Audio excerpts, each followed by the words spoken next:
Imagine a world where pesticide applicators efficiently manage pests using the latest technology.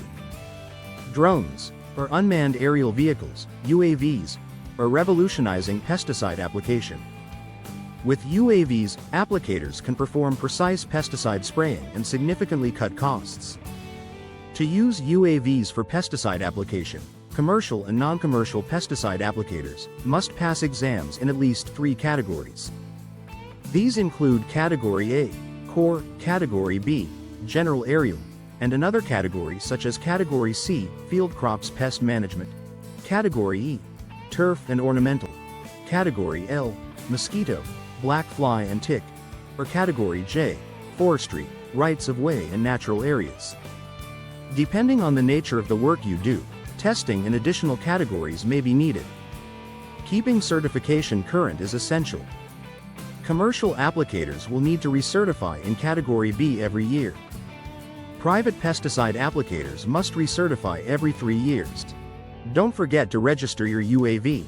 All UAVs used in pesticide application must be registered with the Federal Aviation Administration, FAA. For UAVs over 55 pounds, extra waivers and exemptions are mandatory. In Minnesota, after receiving FAA registration, register UAVs with the Minnesota Department of Transportation, MNDOT. You'll also need to obtain correct FAA certifications.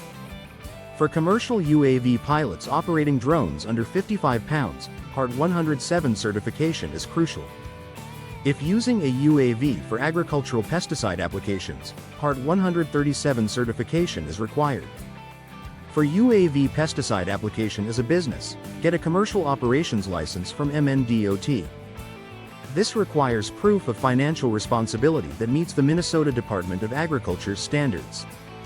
Using drones for pesticide application can transform pesticide application practices, site evaluations, and land management decisions.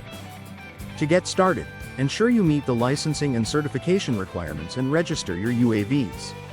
Once you are a licensed drone applicator, be sure to stay compliant.